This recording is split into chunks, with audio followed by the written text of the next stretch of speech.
Bonjour les amis, re-bienvenue sur la chaîne. Dans cette vidéo, je vais donner ma réponse à un duo de questions qu'on me pose souvent et qui sont liées. Ces questions, ce sont quelle imprimante choisir et est-ce que cette imprimante imprime bien?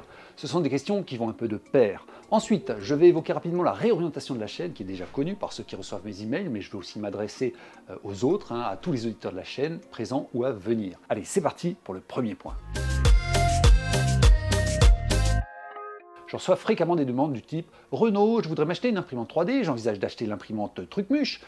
Qu'est-ce que tu en penses? Est-ce qu'elle imprime bien ?» Alors, je vais jeter un œil sur l'imprimante Trucmuche et, oh, surprise, c'est une imprimante à moins de 200 ou moins de 300 euros.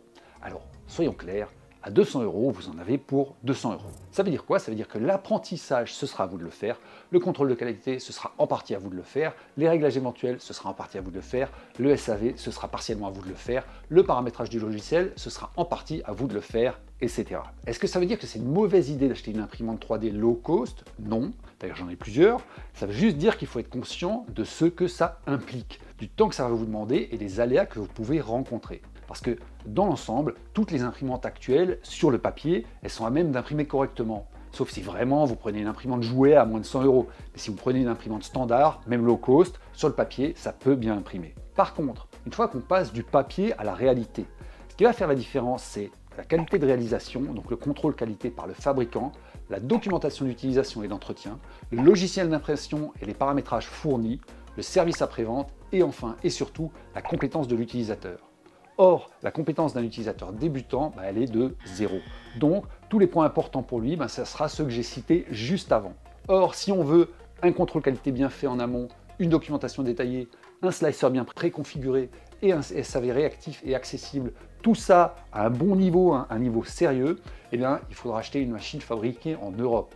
Fabriquée, pas vendue, fabriquée en Europe, par exemple en France ou en République tchèque. Et avec la crise actuelle, le budget ce ne sera pas 200 ou 300 euros, ce sera plutôt entre 900 et 1200 euros pour un plateau standard et 500 à 600 euros pour un plus petit plateau. Alors vous pouvez trouver cette différence de prix énorme, mais en fait quand vous êtes débutant, elle peut largement se justifier par rapport à l'arrachage de cheveux potentiel que vous allez vivre si vous essayez tout seul de maîtriser l'impression 3D en vous basant sur une machine dont la qualité peut être variable d'un lot à l'autre et pour laquelle la documentation fournie peut être insuffisante. Il faut bien comprendre que l'impression 3D, c'est un domaine compliqué où les fabricants low cost ont une fâcheuse tendance quand même à reporter le SAV sur les gens.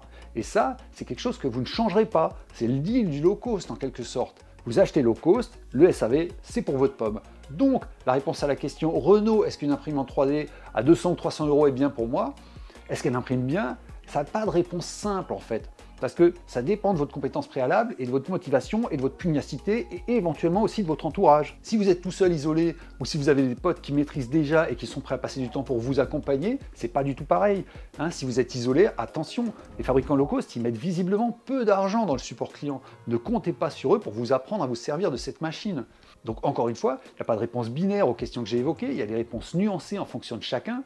Et ça, surtout pour les imprimantes low cost. Alors, une solution pour limiter le nombre de variables, c'est d'acheter une imprimante fabriquée, pas juste vendue, fabriquée en Europe et notamment en France ou en Tchéquie, parce que les contraintes qui pèsent sur ces entreprises en termes de satisfaction client, en termes de réglementation, elles sont plus fortes que celles des entreprises qui produisent dans les pays hors Europe. Donc vous payez plus cher, mais vous limitez le risque de galère et le temps passé en recherche et en apprentissage. En conclusion de cette première partie, les imprimantes 3D low cost, selon moi, ce sont des super outils pour découvrir l'impression 3D, mais soyez méfiants. Si vous n'êtes pas prêt à passer beaucoup de temps en recherche personnelle pour apprendre à bien vous en servir, vous risquez d'être déçu.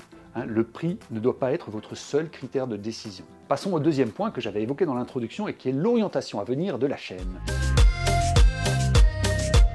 Certains parmi vous me suivent depuis une dizaine d'années et savent que j'en suis venu à la fabrication numérique par l'aéromodélisme. J'ai d'abord découvert l'aéromodélisme, puis au sein de l'aéromodélisme, je me suis passionné pour la découpe CNC des polystyrènes et de l'EPP par fil chaud, puis toujours pour l'aéromodélisme, j'ai appris et conçu des machines pour le fraisage CNC du balsa et du contreplaqué et du dépron. Et enfin seulement l'impression 3D, notamment pour les petites pièces de fixation et de connexion qu'on faisait auparavant en contreplaqué ou en samba dans les avions et les planeurs radiocommandés. Et comme l'impression 3D, c'est un sujet passionnant, eh bien j'en ai pas mal parlé sur la chaîne ces dernières années. Mais en faisant ça, je me suis quand même un peu éloigné de ce qui me donne de l'énergie quand je le pratique, à savoir l'aéromodélisme et le dessin 3D et la fabrication numérique pour l'aéromodélisme. Et cet éloignement de ma zone de passion, de ma zone de génie, comme je l'ai appelé, eh bien, je me suis rendu compte qu'il commençait un peu à me peser. J'ai donc sollicité la communauté qui me suit via mes emails pour leur faire part de mon envie de réorienter la chaîne sur les axes suivants. L'aéromodélisme en général et le dessin 3D et la production de fichiers pour la fabrication numérique pour l'aéromodélisme. Que ce soit pour la construction en structure bois, avec le fraisage et la découpe laser, que ce soit pour la découpe fil chaud avec les modèles en polystyrène et en EPP, ou que ce soit pour l'impression 3D, avec soit les pièces de connexion dans les modèles, voire les ailes ou les modèles complets. Et la réponse de la communauté a été un grand oui. J'ai senti vraiment une attente parfaitement alignée avec ce qui me motive et me fait kiffer, et donc ce sera la nouvelle orientation de la chaîne. Alors, je traiterai aussi de sujets connexes, comme par exemple les foils, de surfoil et de wing, qui sont en fait des petits planeurs qui évoluent dans l'eau. Et en plus, le surfoil et le wing, ce sont des sports que je pratique. Puis, il y aura des vidéos un peu plus vlog pour personnaliser un peu le contenu sur ce que je suis et ce que je vis. Mais la direction sera clairement celle des avions et planeurs radiocommandés et de tout leur univers, y compris même les plans des membres de la communauté ou encore la construction en matériaux composites qui peut en intéresser certains. Si vous connaissez autour de vous des personnes intéressées par ces sujets, n'hésitez donc pas à leur faire découvrir la chaîne et à leur suggérer de s'abonner et d'activer les notifications pour être averti des nouvelles vidéos. Sachez que j'ai déjà plein d'idées sur la question et la première, c'est la remise à jour de la formation TamTam 3D que j'avais proposée en 2019 sur la conception 3D pour la fabrication numérique. Sachez que je vais la ressortir dans les semaines qui viennent en version 2 avec une franche orientation aéromodélisme. Si vous êtes intéressé par la question mais que vous ne recevez pas encore mes emails, je vous invite à remédier à cela en vous inscrivant à ma newsletter grâce au lien qui est dans la description ci-dessous. Et en attendant la prochaine vidéo, je vous dis portez-vous bien, à bientôt, salut!